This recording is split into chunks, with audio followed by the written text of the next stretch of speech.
보통 사람들은 계획을 많이 세웁니다. 작게는 휴가 계획도 세우고 또 여행 계획도 세웁니다. 더 나아가서 길게는 또 인생의 장기적인 계획도 세우고 어떤 사람들은 또 새해가 되면 금년 계획도 세우다가 또 결국은 작심삼일로 마무리되기도 합니다. 그 계획들은 시기가 가까운 계획일수록 실행에 옮길 확률은 조금 높은 편입니다. 그런데 아주 장기적인 계획이나 원대한 인생의 계획들을 세울 경우에는 실행하기가 참 쉽지가 않습니다.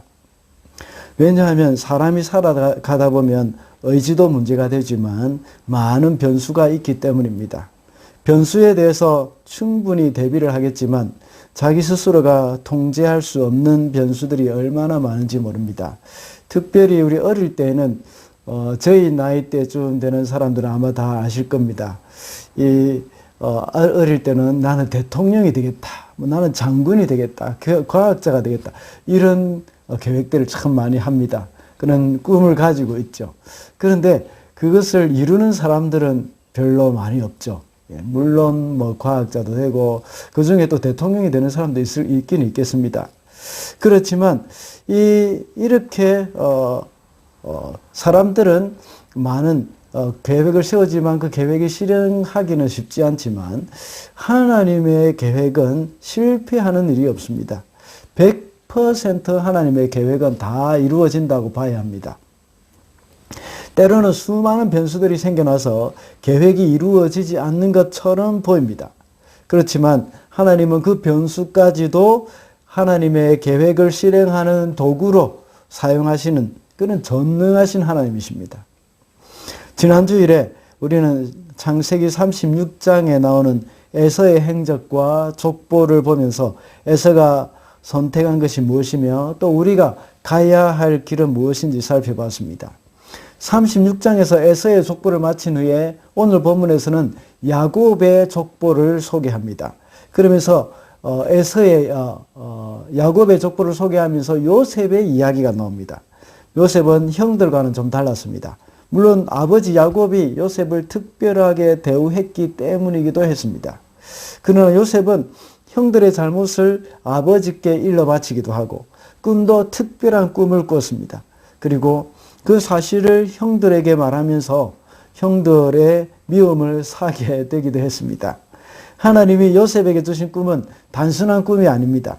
하나님의 계획이 녹아있는 그런 꿈입니다. 야곱의 족보를 이야기했지만 이렇게 요셉의 이야기를 먼저 언급한 것은 요셉의 꿈을 통해서 하나님의 모든 족보에, 야곱의 모든 족보에 속한 사람들, 그 사람들에게 큰 영향력을 끼치게 되기 때문이라고 볼 수가 있습니다. 그래서 오늘은 하나님의 계획이라는 제목으로 말씀을 살펴보도록 하겠습니다.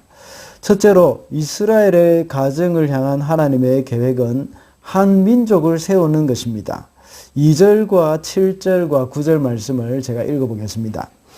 야곱의 역사는 이러하다. 17살 된 소년 요셉이 아버지의 첩들인 빌하와 실바가 낳은 형들과 함께 양을 치는데 요셉은 형들의 허물을 아버지에게 일러 바치곤 했다. 7절입니다. 우리가 밭에서 곡식단을 묶고 있었어요. 그런데 갑자기 내가 묶은 단이 우뚝 일어서고 형들의 단이 나의 단을 둘러서서 절을 하였어요. 9절입니다. 얼마 뒤에 그는 또 다른 꿈을 꾸고 그것을 형들에게 말하였다. 들어보세요. 또 꿈을 꾸었어요. 이번에는 해와 달과 11개가 별 11개가 나에게 절을 했어요. 2절에 보면 야곱의 역사는 이러하다라고 말씀하고 있습니다. 여기서는 역사라고 번역을 하고 있지만 이 족보라고 번역하는 것이 맞습니다. 사실 원문 그대로 번역하는 것이 제일 정확하다고 볼 수 있죠. 방금 읽은 세 번역에서는 이 족보라고 표현하지 못한 이유가 있습니다. 야곱의 족보라고 말을 하면서 요셉의 이야기가 나오기 때문입니다. 도대체 왜 야곱의 족보를 말을 하면서 요셉의 이야기가 나올까요? 서론에서 잠깐 언급했지만 야곱의 족보는 앞으로 계속 이어지게 되는 것입니다. 36장에서 에서의 족보가 계속해서 이어져 왔기 때문에 이제는 이 야곱의 족보를 말하겠다는 겁니다. 36장에서 이제 에서의 족보를 이제 마무리하고 이제 야곱의 족보를 말해 보겠습니다 하고 시작한 것이 37절입니다. 그런데 야곱의 족보는 에서의 족보와 좀 다릅니다. 야곱의 아들 한 사람 한 사람에게 의미가 있기 때문입니다. 그것은 창세기 50장까지 끝나는 것이 아닙니다.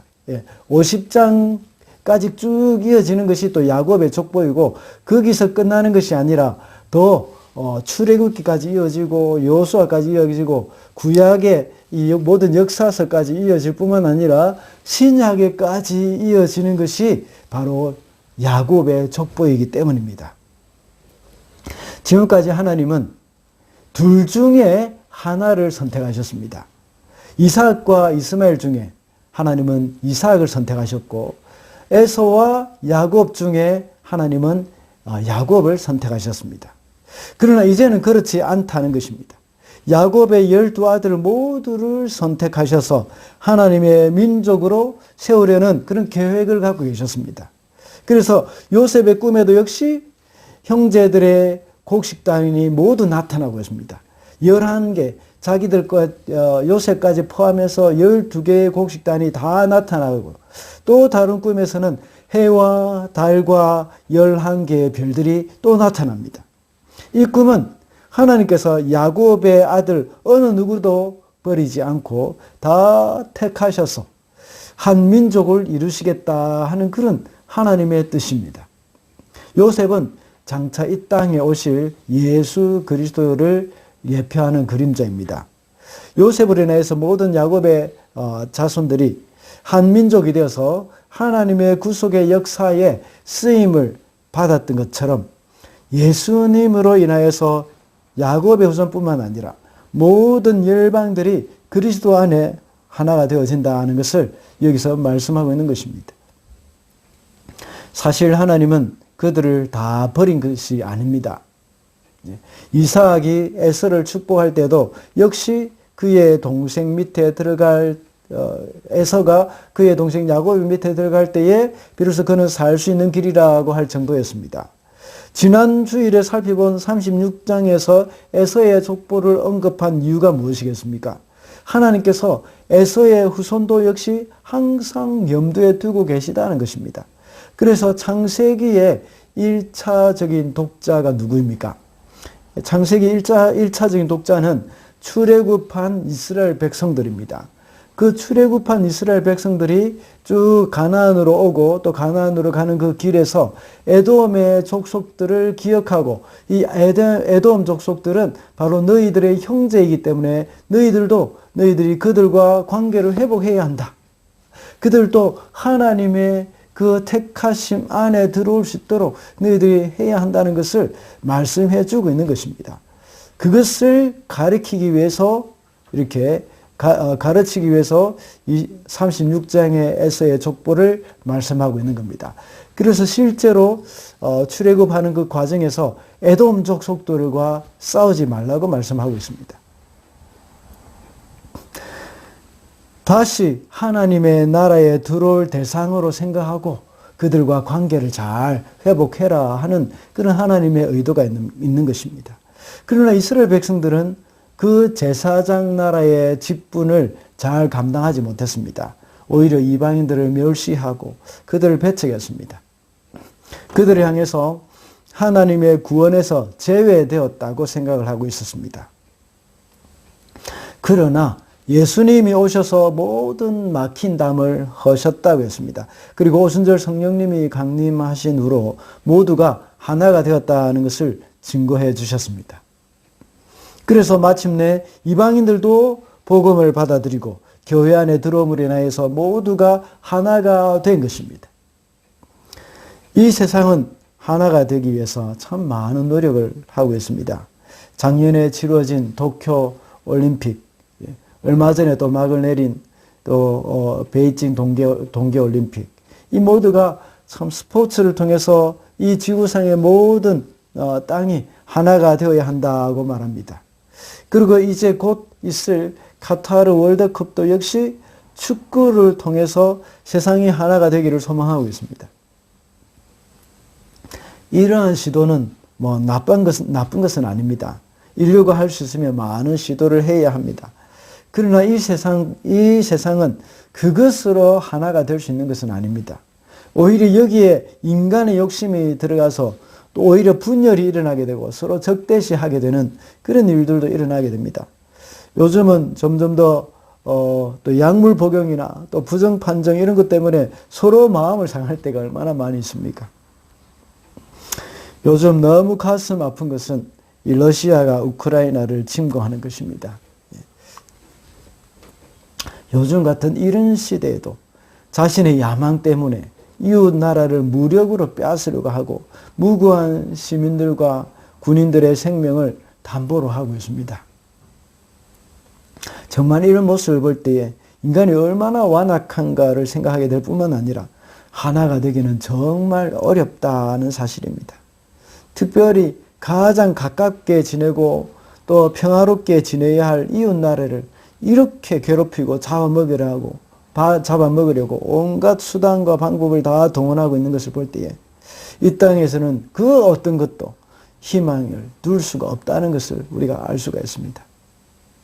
오직 하나가 될 수 있는 비결은 바로 복음밖에 없습니다. 예수 그리스도밖에 없다는 것입니다.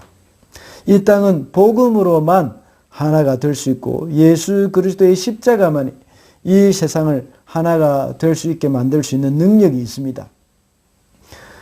세상적인 방법으로는 하나가 될 수 없습니다.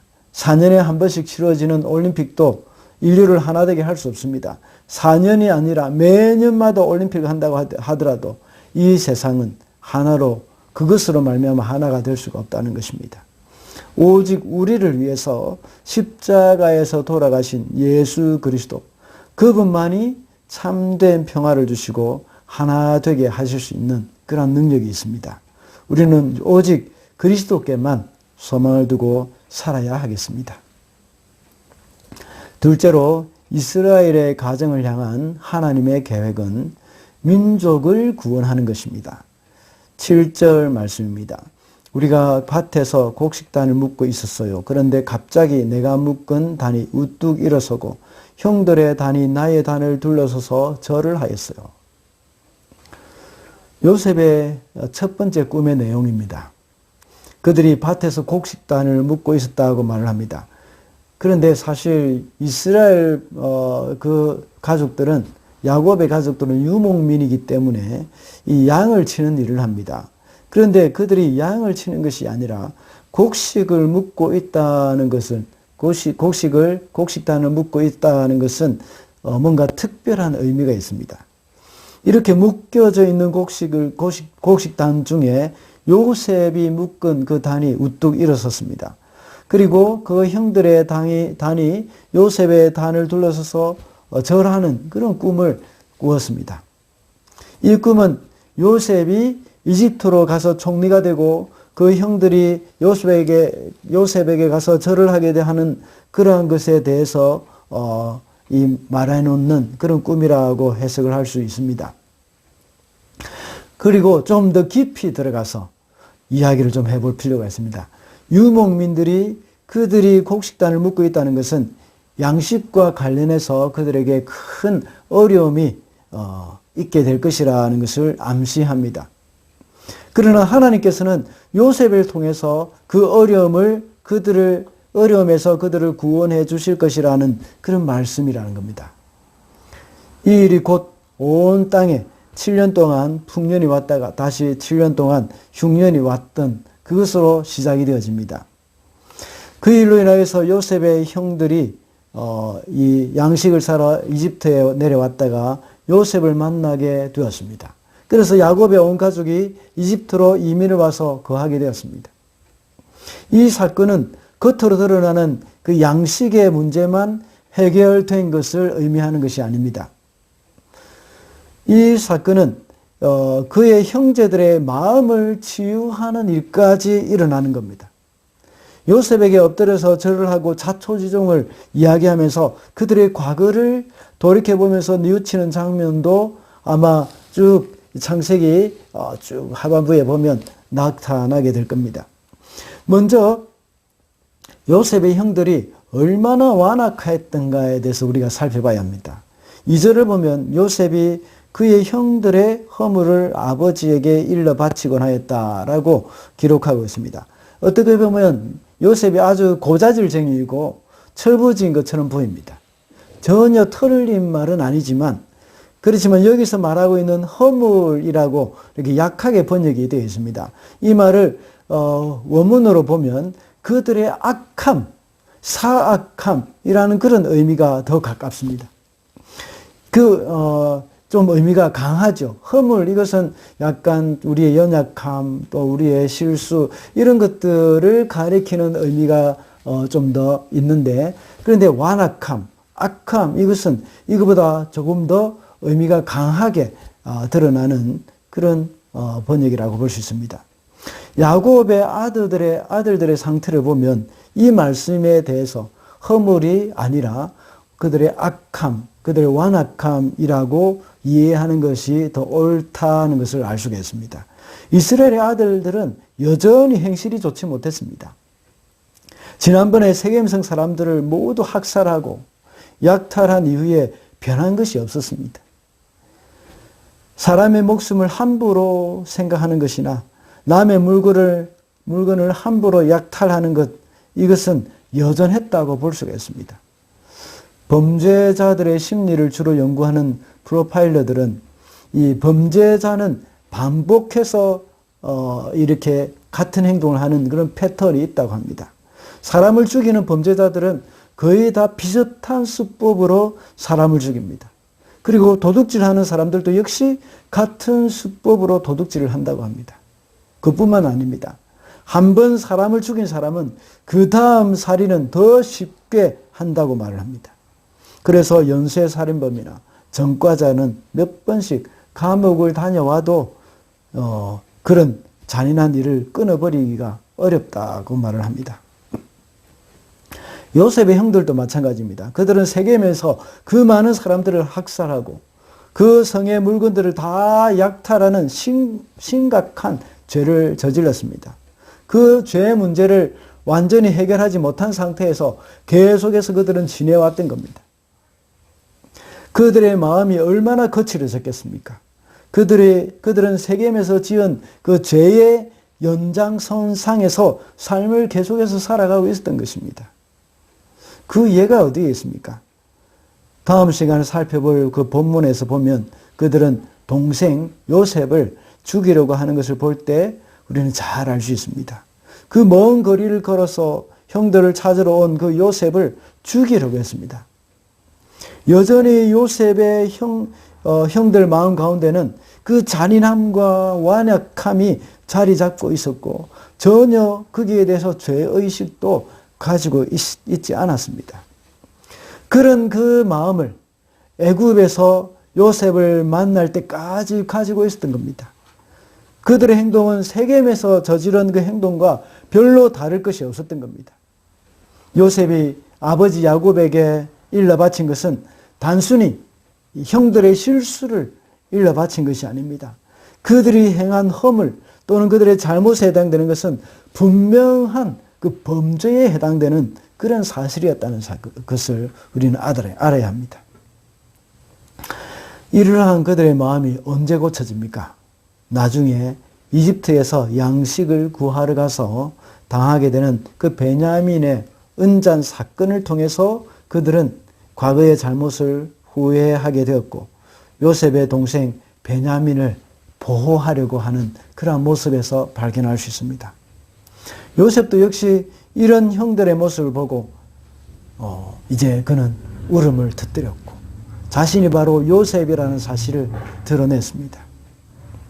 이렇게 해서 요셉은 이스라엘 가족의 육의 양식 문제를 해결함으로써 그의 후손에 이르기까지 한 민족을 구원했습니다. 그뿐만 아니라 그 형들의 죄성을 치료하고 그들 마음 가운데 있는 그 완악함을 고치는 일을 하게 되었던 겁니다. 이렇게 해서 하나님은 요셉을 통하여서 그 민족을 구원하는 계획을 가지고 계셨습니다. 이와 같이 하나님의 구원은 우리의 속 사람까지 속 사람까지 새롭게 하는 구원입니다. 제가 늘 말씀드렸던 것처럼 우리의 마음의 근본적인 변화가 일어나는 겁니다. 우리는 다 요셉의 형들과 같이 완악하고 교만한 사람들이었습니다. 우리가 예수님을 믿고 또 새 사람이 됐다고 하더라도 여전히 이런 죄성이 우리 속에 남아서 참 우리의 마음을 힘들게 만듭니다. 우리가 아무리 바르게 살려고 노력을 해도 나도 모르게 불쑥불쑥 올라오는 그 죄성 때문에 정말 가슴 터질 노릇입니다. 그러나 이런 문제는 우리의 힘으로는 안 됩니다. 우리의 그런 가진 의지로도 어렵습니다. 우리 주님의 성령님이 우리 속에 임하셔야 되는 겁니다. 그래서 끊임없이 우리 속에 있는 그 성령의 소욕이 육의 소욕과 싸워서 이겨나가야 합니다. 그것이 바로 십자가의 구원입니다. 우리 주님은 우리를 완전히 바꾸셨습니다. 근본적으로 바꾸어 주셨습니다. 우리의 속 사람을 완전히 새롭게 하심으로 인하여서 구원하셨던 겁니다. 그런데 여전히 아마 여러분 속에 또 제 속에 죄의 유혹이 있다 하는 것을 부인할 수가 없습니다. 나는 바르게 살고 싶은데 왜 자꾸만 안 될까 고민을 하게 될 것입니다. 왜냐하면 사탄이 우리 속에 우리를 계속 속이고 있기 때문입니다. 사탄은 여전히 우리 속에 남아있는 그 죄의 습관을 자극해서 아직도 우리가 하나님의 자녀라는 사실을 믿지 못하도록 만들고 있습니다. 알코올 중독자가 술을 끊었다고 해서 완전히 이 술에서 자유로운 것은 아닙니다. 술을 끊은 알코올 중독자는 여전히 술의 유혹에 노출이 되어 있습니다. 그때 그 유혹을 이기지 못하고 한 방울이라도 알코올이 들어가게 되면 통제가 어렵게 되는 경우가 많습니다. 우리 속에 있는 죄의 습성도 그렇습니다. 죄가 우리 속에 너무나도 오랫동안 역사해왔고 우리도 역시 죄를 좋아했던 사람들이었습니다. 이 습성이, 이 습관이 또다시 우리를 유혹하기를 계속해서 반복합니다. 이럴 때 우리는 어떻게 해야 할까요? 우리는 하나님의 자녀라는 사실, 나는 거듭난 하나님의 자녀라는 사실을 잊어서는 안 되는 겁니다. 우리는 날마다 다짐해야 합니다. 나는 죽고 그리스도로 살아야 한다는 것을 잊어서는 안 되는 것입니다. 오래전에 로마서를 설교한 적이 있습니다. 로마서 6장 11절의 말씀을 개역개정으로 한번 읽어보면 이렇습니다. 이와 같이 너희도 너희 자신을 죄에 대하여는 죽은 자요 그리스도 예수 안에서 하나님께 대하여는 살아있는 자로 여길지어다. 여기서 여기다는 그 말을 한번 주목해야 합니다. 이 말은 실제로는 그렇게 느껴지지 않지만 느껴지는 것과는 달리 본래 사실을 명심하고 있으라 하는 의미입니다. 다시 말씀드리겠습니다. 여기다 하는 이 말의 의미는 실제로는 그렇게 느껴지지 않지만 느낌과는 달리 본래 사실을 명심해라는 겁니다. 이 느낌을 의지해서 살지 말고 본래 사실을 의지해서 살아라는 겁니다. 내 느낌에는 내가 아직 하나님의 자녀가 아닌 것 같이 느껴지지만 본래 사실은 무엇입니까? 본래 사실은 하나님의 자녀입니다. 내 느낌에는 내가 죄에 대해서 죽고 하나님에 대해서 살았다 하는 그런 느낌이 들지 않지만 본래 사실은 나는 죄에 대해서 죽고 하나님에 대해서 살았다 하는 그것을 명심해라는 겁니다. 우리가 하나님의 자녀라는 사실을 우리가 잊어서는 안 됩니다. 이 사실을 잊어버릴 때에는 죄의 습성을 쫓아 살게 되어 있습니다. 예수 그리스도로 인하여서 구원받은 이 성도로서 그런 합당한 삶을 살기 위해서는 하나님의 자녀라는 사실 먼저 명심해야 합니다. 나는 죄에 대해서 죽었다 하는 그런 사실을 먼저 명심해야 합니다. 나의 옛 자아는 죽었다 하는 것을 우리가 명심하고 살아야 합니다. 그래서 어떻게 됩니까? 옛 자아가 죽고 새로운 사람이 되었다. 나는 이 죄의 종이 아니라 하나님 나라의 왕자다 하는 그것을 알고 하나님 나라의 백성답게 하나님의 자녀답게 하나님 나라의 왕자답게 살아가야 하는 것입니다. 그것이 바로 내가 누구인가를 분명히 명심하고 사는 그러한 이유가 되는 것입니다.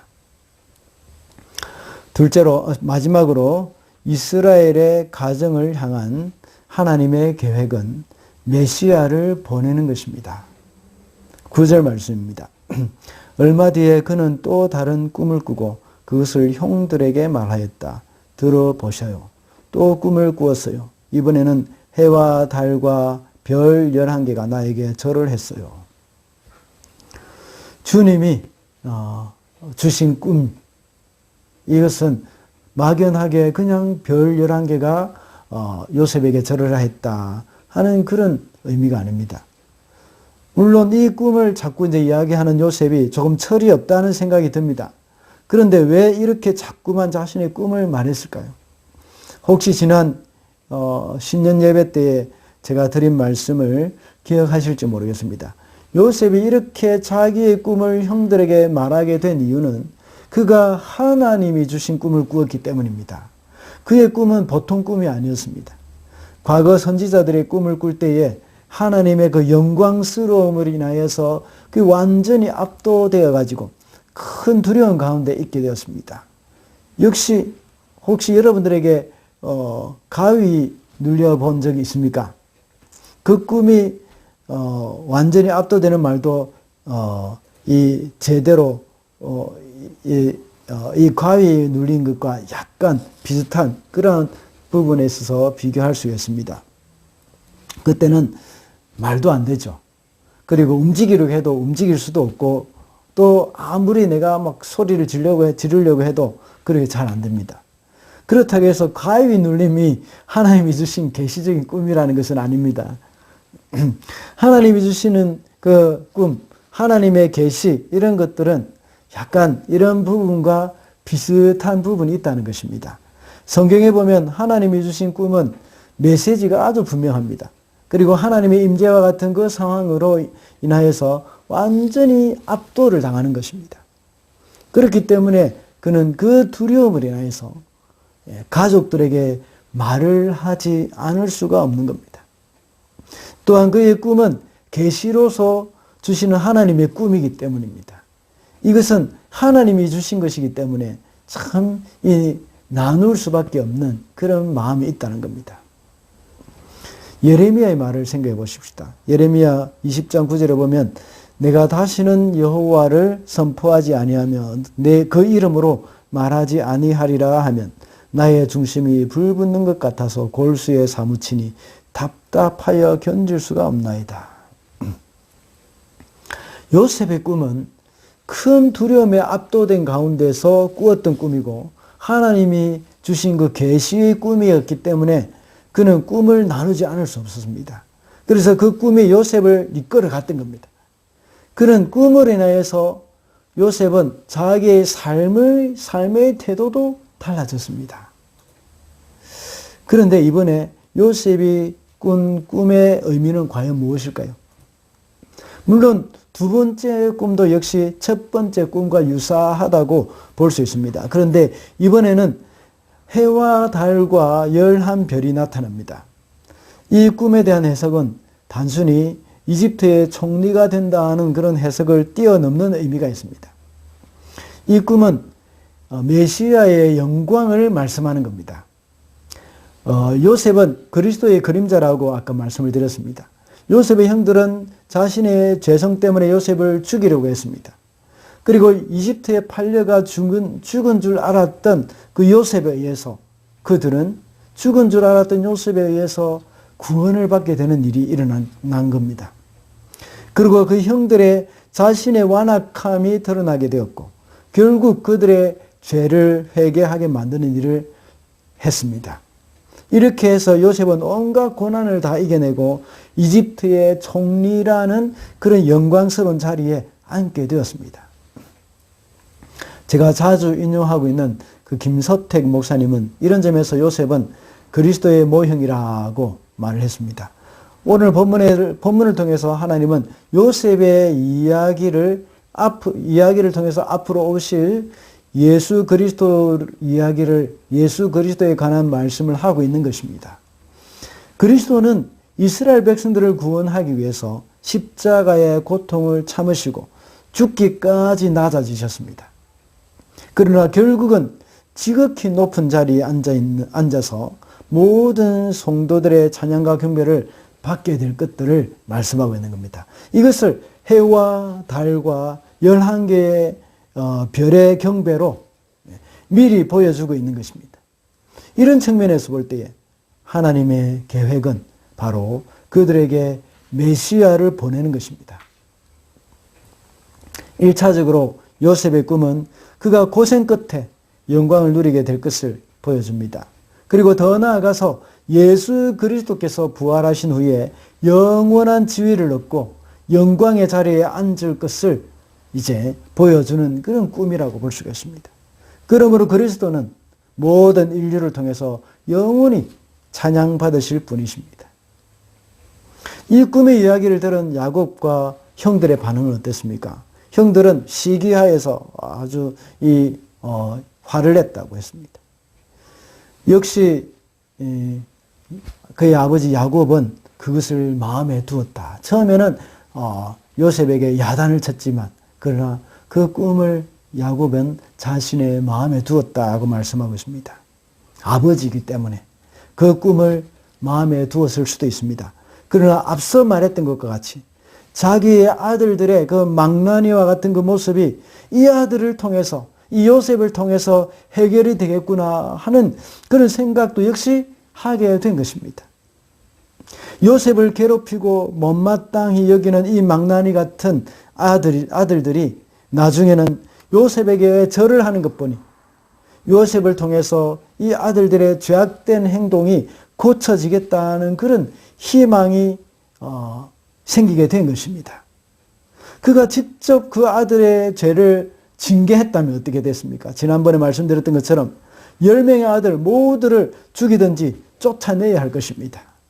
그렇지만 그의 아들 요셉이 마치 해와 달과 11별이 그 앞에서 절을 하고 11개의 묶은 곡식단이 요셉의 단에 절을 하는 것처럼 이 모든 일을 평정하겠다 하는, 이 모든 일을 요셉이 평정하겠다 하는 그런 소망을 야곱이 갖게 된 것입니다. 그렇다면 우리 성도들은 어떻게 해야 하겠습니까? 우리도 역시 이 땅에 살아가면서 나타나게 되는 온갖 악하고 교만한 일들에 대해서 주님의 눈으로 봐야 합니다. 지금 일어나고 있는 우크라이나 전쟁만 봐도 정말 기가 막힌 노릇입니다. 만약에 다른 나라들이 우크라이나를 도와서 전쟁에 참여하게 된다면 핵무기를 쓰겠다고 합니다. 걸핏하면 저렇게 핵무기를 가지고 위협을 하니까 주변 나라들도 보고만 있을 수밖에 없는 겁니다. 우크라이나에게 직접적으로만 지원할 수 있고 간접적으로만 지원할 수 있고 아무것도 그들이 할 수 있는 일은 없습니다. 우리가 할 수 있는 것은 오직 주님이 마지막 때에 철저하게 심판하시고 정리를 하신다는 사실, 신뢰하고 우리는 인내하며 살아가야 하는 겁니다. 그때를 기다려야 하는 겁니다. 우리 삶에 일어나는 모든 문제들도 역시 야곱과 같이 주님이 하시도록 해야 합니다. 내가 해결하고 내가 나서려고 해서는 문제 해결이 안 됩니다. 물론 최소한 내가 인간으로서 최대한 할 수 있는 것, 하나님이 허락하신 것은 우리가 할 수 있지만 근본적인 문제 해결은 주님이 하셔야 하는 겁니다. 오직 주님이 행하시도록 맡겨야 하는 겁니다. 이유 없이 나를 괴롭히는 그 이웃이 있다면 주님이 해결하시도록 맡겨야 합니다. 우리는 그 이웃을 다만 하나님께 맡기는 대신 그 이웃을 향해서 축복을 해주는 겁니다. 아무리 내가 잘했다고 하더라도 주님의 눈으로 보시면 나도 이웃에게 잘못한 일이 있을 수도 있습니다. 그러므로 내가 심판을 하고 내가 문제를 해결하려고 할 때는 올무에 빠지게 됩니다. 겸손히 주님께 맡겨드리는 것, 그것이 바로 하나님의 방법입니다. 더 나아가서 이 세상 마지막 때가 되면 모든 영광 가운데 오셔서 심판을 하시는 주님께 소망을 두고 살아가야 하겠습니다. 말씀을 맺겠습니다. 오늘은 하나님의 계획이라는 제목으로 말씀을 살펴봤습니다. 하나님의 계획은 한 민족을 세우는 것이고 민족을 구원하는 것이며 메시아를 보내는 것이라고 했습니다. 야곱의 가정을 향한 하나님의 계획은 야곱이 알지 못하는 가운데 차근차근 그 계획이 진행되고 있었습니다. 그것을 지켜보며 반응하는 야곱의 삶을 보면서 우리는 많은 교훈을 얻게 됩니다. 비록 우리를 향한 하나님의 계획을 완전히 우리 스스로가 모를 수도 있습니다. 일이 되어져 가는 것이 나의 뜻대로 되지 않는다는 생각에 낙심할 때도 있고 분노가 쌓일 때도 많을 것입니다. 그러나 우리가 주님께 소망을 가질 때 야곱과 같이 우리에게 일어나는 모든 일을 마음에 새겨 놓게 될 것입니다. 그래서 먼 훗날에 그 일을 되돌아보면서 하나님께서 하셨다는 생각이 들게 되면 그동안 우리 속에 있던 모든 아픔들이 스르르 다 녹아내리게 될 줄 믿습니다. 우리를 향한 하나님의 그 세심한 계획은 하나님의 전능하신 손길 안에서 아름답게 이루어져 가기 때문입니다. 그러므로 우리 삶 가운데 일어나는 일에 대해서 하나님만 의지하고 하나님의 계획이 이루어지기를 소망하면서 살아가게 되는 저와 여러분이 되시기를 바랍니다.